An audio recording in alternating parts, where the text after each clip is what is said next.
네, 경제합시다 시간입니다. 쭉 이어지던 추이가 확 꺾이는 시점을 보통 변곡점이라고 부르죠. 저출생에도 몇몇 변곡점이 있습니다. 그중에서 가장 최근은 바로 이 2017년입니다. 앞서 15년 동안 유지해오던 연간 출생아 40만 명 선이 무너진 게 2017년입니다. 신생아가 1년 전보다 마이너스 12%, 최근 20년 새 가장 급감했던 해인데 그 2017년생이 올해 초등학교에 입학합니다. 매년 이맘때처럼 초등학교 예비 소집이 진행 중입니다. 부산, 울산 쪽은 오늘 있었고 서울은 내일과 모레 진행됩니다. 올해 서울 초등학교 입학생은 5만 명대, 전국은 30만 명대로 예상됩니다. 모두 처음 겪는 인원입니다. 부산은 공립초 23곳이 입학생 10명 이하라고 합니다. 저출생의 타격은 이미 예상됐던 것이긴 하지만 그걸 눈으로 확인하는 학교의 분위기는 또 다른 얘기입니다. 교사 임용이 급감하고 있습니다. 지난해 서울 공립 유치원 교사는 선발 인원이 0명이었습니다. 전국 교대는 신입생 미달이 속출하고 있습니다. 2년 뒤에 초등학생이 될 2019년생은 30만 2천여 명입니다. 취약 유예 인원을 감안하면 초등학교 입학생은 30만 명대 돌입한 지 2년 만에 20만 명대가 될 듯합니다. 저출생의 공포에서 자유로운 곳은 어디에도 없지만 그 공포를 가장 먼저 느끼는 곳이 교육 현장인 건 분명합니다. 조세회 피처, 페이퍼 컴퍼니, 다국적 기업의 세금 꼼수에 자주 나오는 용어들입니다. 법인세를 확 깎아주는 나라에 서류상 회사 하나 차려놓고 그 명분으로 세금을 안 내는 수법이 유행처럼 번져왔는데 이걸 막는 국제 공조 작전이 시작됐습니다. 작전의 주인공은 글로벌 최저한세입니다. 어느 나라도 법인세율을 15% 아래로 못 깎는 제도입니다.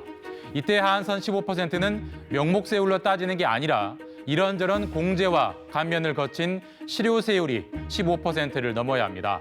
예를 한번 들어보겠습니다. 삼성전자는 베트남에 진출해 있죠. 베트남의 표준 법인세율은 20%입니다. 하지만 베트남 정부가 각종 세제 혜택을 주고 있어서 실효세율은 대략 5% 수준입니다. 자, 이럴 때 15%와의 격차인 10%를 본사 소재지인 한국이 과세하는 겁니다. 기업 입장에선 세금 피해 도망갈 구멍이 사라집니다. 각 정부도 세금 깎아줄 테니 우리한테 오세요라는 식의 기업 유치를 더 이상 하기 어려워집니다. 지금까지 140여 개국이 동참하기로 했습니다.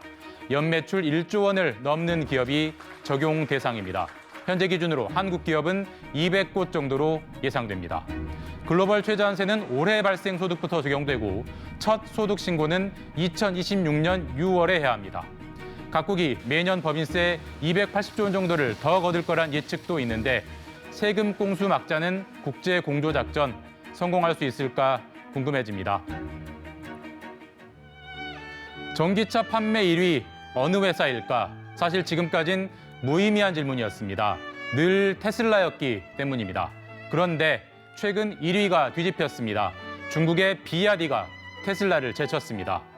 자, 보시는 그래프는 하이브리드를 뺀 순수 전기차 판매량입니다. 테슬라가 늘 우위였지만 보시다시피 지난해 4분기에 비야디가 역전했습니다.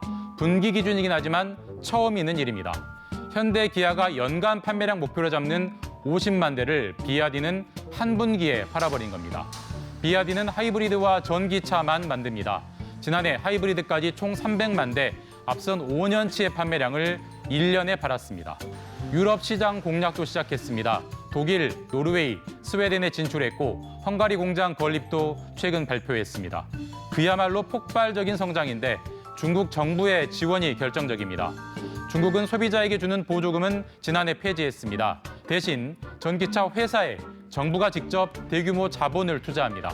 각종 보조금도 지원하는 걸로 알려졌습니다. 이른바 전기차 굴기를 목표로 노골적으로 밀어주는 겁니다. 유럽연합은 중국 정부의 시장 개입을 비판하며 조사에 착수했고 미국도 중국 전기차에 대한 관세 인상을 검토하고 있습니다.